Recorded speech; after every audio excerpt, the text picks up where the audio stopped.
You know, in this vape market, things are just starting to become redundant. You got RTAs, you got RDAs, you got different decks, and they're all the same. But when you get something that's just different, woo, you gotta love it, you gotta be interested, you gotta be intrigued, and that's what I am, that's what I have been for the past week and a half. Today, we're gonna be talking about the Aromamizer RDA by Crave. So before I vape on her and talk about the pros and the cons, I'm going to go ahead and dive down, show you this thing all broken apart so you get a better idea how this thing works. How's that sound? You ready? Let's go! So here's the boxing for the Aromamizer RDA. www.steamcrave.com, designed by BJ. Flap pops open like so, and inside you got your Aromamizer RDA, an extra Phillips head screwdriver, and some extra goodies. And those goodies include some extra screws, some extra O-rings, and even a drip tip adapter. And the Aromamizer is made of 3 parts. You got the deck section, the top cap section, and the drip tip. So let's first start with the deck section. Okay, you got your normal 3-post design. Negative posts are milled into the deck, and the positive post is insulated by PEEK, and also, as you guys can see, that positive post is round. Okay, it's not square.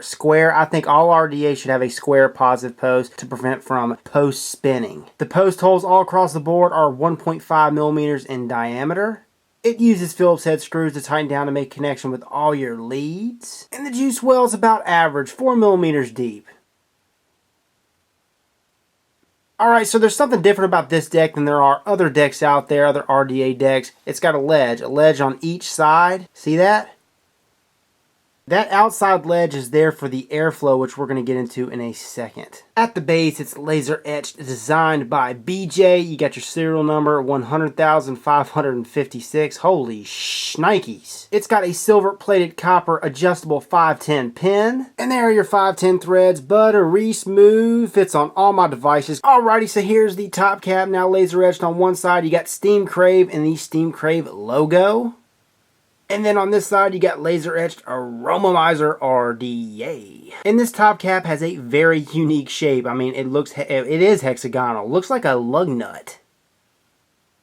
But yeah, this thing has 6 air holes on it, okay? 6 air holes at the top. You got 2 on one side, 2 on the other, and then 2 on the other. And each air hole measures about 2 millimeters in diameter. And as you guys can see at the top, you got these heatsink fins to keep this device cooler longer. And up top where the drip tip hole is, you have this Delrin ring, okay, to keep the device cooler longer as well.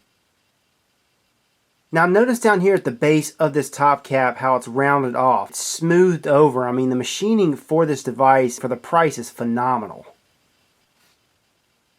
Now here's an inside view of the top cap. And if you notice, you have an outer wall and then you have an inner wall. And inside there, you see those notches? Those are your airflow notches. But yeah, you got 6 of those spiral airflow notches.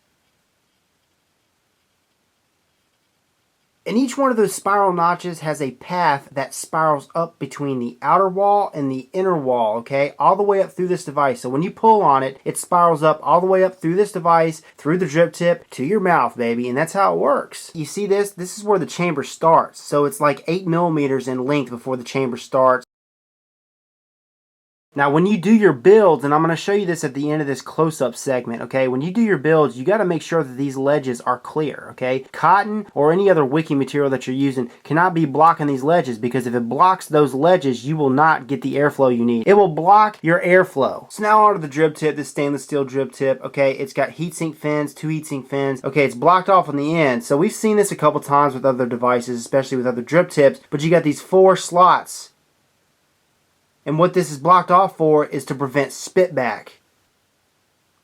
Wide bore up top, guys, about 12 millimeters, but it funnels down, tapers down at the bottom. Drip tip pops in just like so. But check it out, it also comes with this 510 drip tip adapter, so you can use whatever drip tips you want, okay? And you got those slots, those 4 slots at the bottom, so it's blocked off on the end. It's got that feature, that no spitback feature. And right now, here's my favorite tip, the Trinity glass tip. Snug as a bug, baby, but it fits.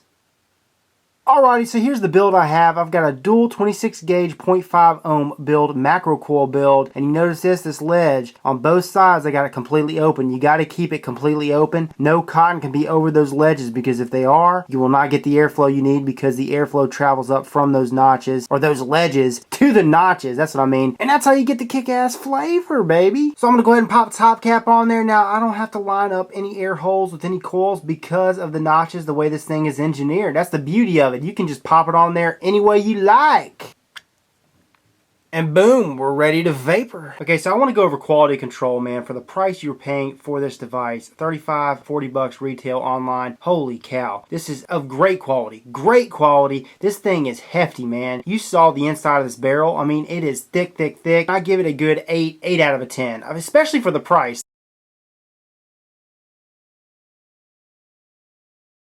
Few more specs for you. This thing is primarily made of stainless steel. Now, measuring her from flat to flat on each side is 22 millimeters in diameter, but measuring her from point to point is 25 millimeters in diameter. In height, this thing measures at 43 millimeters, and that's obviously with the drip tip. So that right there is the Aromamizer RDA by Crave. Let's go ahead and take her back to FaceTime. Alrighty, so I got this Aromamizer sitting on this Heartbeat DNA 40. I got this 0.5 ohm dual macro coil build using 26 gauge Canthal like you guys just saw, and I'm vaporing at 28.5 watts.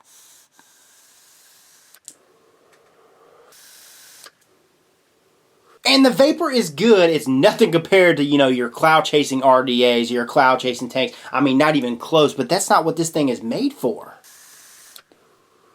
The flavor is So yeah, the flavor is a rockin' out of an RDA, but is it the best I've ever had out of an RDA? And the answer is no. It's not the best, but it's definitely the most different. The way this thing is engineered, it's almost like it's dehumidifying the vapor, if that makes any sense, okay? The vapor is much more dry, is what I'm trying to say. Now, if you take it up higher wattages, it gets warmer, it gets more dense, it gets definitely more, you get more of a wet type of vape, but it's still more dry. It's like a more dry hit than any other type of RDA that goes just straight to the coil, or even underneath the coil. I mean, just like I said at the beginning of this video, this is definitely different. I mean, all the way from the looks to the way it functions to the vape quality. I mean, like I said, you get a drier hit. Now, at first, I didn't like it. I really didn't. I had to get conditioned to it. A week and a half of using it, I got conditioned to it. Now I'm liking it. Flavors, it's just different. You get different notes. It's just a whole different experience. But just because this thing is a whole different experience does not mean this thing is better than any other RDA out there. It's not the end-all be-all, okay? It's just different. And right now, the way this market is with RDAs, I like different. So the trick to this RDA to get the best flavor you can get out of this device, in my experiences, is a dual macro coil, about 0.5, 0.6-ish. Using 26 gauge, I prefer to use 26 gauge. You can use 24 gauge, but it's a little tight. I prefer 28, 29 watts. And here's the thing, for each coil, a little bit of cotton goes a long way. You want to make sure that that ledge I showed you in the close-ups is clear. It's got to be clear because that's where the airflow goes. It gives it room, okay? It's got to be clear. And then the amount of juice that goes onto each coil, a little goes a long way. Okay, once you fully saturate it from the first time, from when the cotton is totally dry, every time you go to juice her up again, just a few, not even a few, a couple drops on each coil, and you're rocking it and rolling. That's how I've been doing it, and it's been working a treat. Now, if you flood it, she's not going to vape as well. Pro number one, price point. This thing sells anywhere online between $35 and $40, and for what you are getting, I think it's a steal. Number two, okay, there's been no spit back for this device due to the fact the way this drip tip is engineered. Okay, you saw in the close-ups, you got those slots, it's blocked off on the end. No spit back, don't have to worry about it. None of that hot juice getting in your mouth. Three, this thing has never leaked on me due to the airflow design. The tolerances of the O-rings on the deck lip, I mean, whoa, watch this. Okay, it comes off with ease,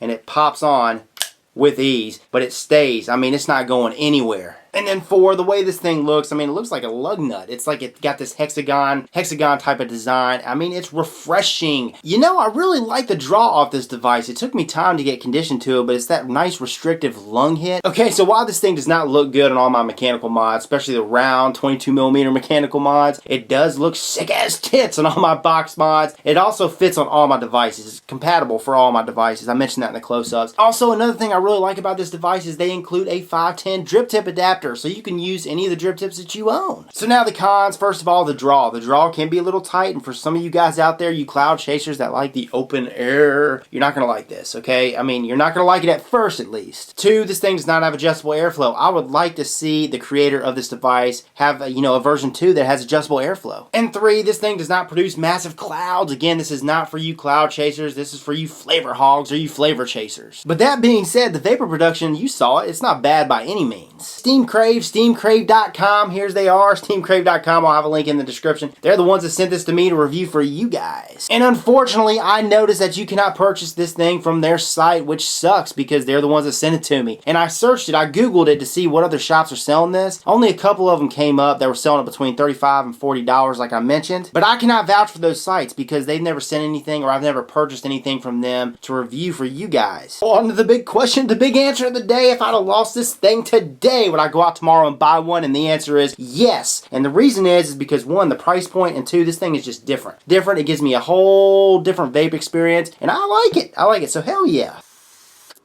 This is Rip Trippers, and remember, smoking is dead, vaping is the future, and the future is now.